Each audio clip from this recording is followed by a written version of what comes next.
இந்தியாவின் மோசமான மொழி கன்னடம் என்று காட்டப்பட்ட விவகாரத்தில் கூகுள் நிறுவனம் மன்னிப்பு கோரியது. கூகுள் தேடலில் இந்தியாவின் மோசமான மொழி எது என்று பதிவிட்டால் அது கன்னட மொழி என்று காட்டியது. இந்த விவகாரம் கர்நாடக மாநிலத்தில் பெரும் அதிர்வலைகளை ஏற்படுத்தியது. கன்னட மொழி பேசும் மக்கள் மற்றும் கர்நாடக மாநிலத்தைச் சேர்ந்த பல்வேறு அரசியல் கட்சியினர் இந்த விவகாரத்தில் கூகுள் நிறுவனத்திற்கு கடும் கண்டனம் தெரிவித்தனர். இந்நிலையில் இந்தியாவின் மோசமான மொழி கன்னடம் என்று காட்டப்பட்டதற்கு மன்னிப்பு கோரிய கூகுள் நிறுவனம் கன்னட மொழி தொடர்பாக கூகுள் தேடுதளத்தில் தவறாக வெளியான பதிவுகளையும் நீக்கியது. தெலுங்கானாவில் கொரோனா தொற்றுக்கு பயந்து கிராம மக்கள் வயல்வெளியில் தங்களை தனிமைப்படுத்திக் கொண்டுள்ளனர். பூபாலப்பள்ளி மாவட்டம் எத்தாலா கிராமத்தில் கடந்த 3 நாட்களில் மட்டும் 34 பேருக்கு தொற்று கண்டறியப்பட்டுள்ளது. இதனால் பதற்றமடைந்த கிராம மக்கள் ஊரிலிருந்து வெளியேறி வயல்வெளியில் தங்கி அங்கேயே சமைத்து சாப்பிடுகின்றனர். அதே நேரம் விவசாய பணிகளையும் மேற்கொண்டு வருகின்றனர். 34 பேருக்கு தொற்று என தெரிந்தும் தங்கள் ஊரில் அதிகாரிகள் எந்த தடுப்பு நடவடிக்கையும் எடுக்கவில்லை என கிராம மக்கள் ஆதங்கப்படுகின்றனர்.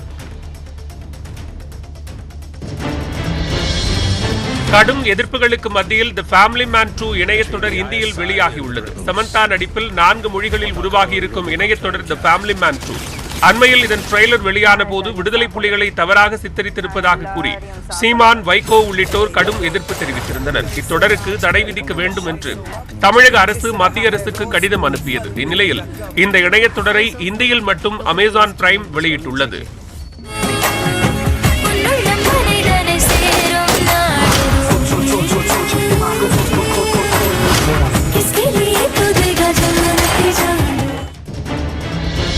பிசிசிஐ விதிமுறைகளுக்கு மாறாக என் ஸ்ரீனிவாசனின் மகள் ரூபா குருநாத் ஆதாயம் தரும் 2 பதவிகளை வகிப்பது நிரூபிக்கப்பட்டுள்ளதாக பிசிசிஐ நெறிமுறை அதிகாரி தீர்ப்பளித்துள்ளார்.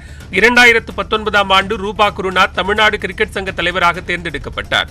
அதே சமயம் சென்னை சூப்பர் கிங்ஸ் அணியின் உரிமையை வைத்திருக்கும் இந்தியா சிமெண்ட்ஸ் நிறுவனத்தின் முழுநேர இயக்குநராகவும் பணியாற்றி வருகிறார். இது பிசிசிஐ விதிமுறைகளுக்கு மாறானது என்று கூறியுள்ள நீதிபதி டி.கே. ஜெயின் இதுகுறித்து தேவையான நடவடிக்கைகளை எடுக்கவும் விதிமுறைகள் பின்பற்றப்படுவதை உறுதி செய்யவும் பிசிசிஐக்கு வலியுறுத்தியுள்ளார். இதனால் ரூபா குருநாத்துக்கு சிக்கல் எழுந்துள்ள நிலையில் அவர் பதவி விலக வேண்டும் என்று தீர்ப்பில் குறிப்பிடப்படாததால் பதவி விலக தேவையில்லை என ரூபா குருநாத் தரப்பில் தெரிவிக்கப்பட்டுள்ளது. குளம் தரையிலிருந்து 114 அடி உயரத்தில் அமைக்கப்பட்டுள்ளது. 82 அடி நீளமும் 10 அடி ஆழமும் கொண்ட இந்த நீச்சல் குளம் மிகவும் வலுவான கண்ணாடியால் உருவாக்கப்பட்டுள்ளது. இதனால் இங்கு குளிப்பவர்கள் அந்தரத்தில் மிதப்பதை போன்ற உணர்வை பெறுவதோடு லண்டன் மாநகரின் அழகை கண்டு ரசிக்கவும் முடியும்.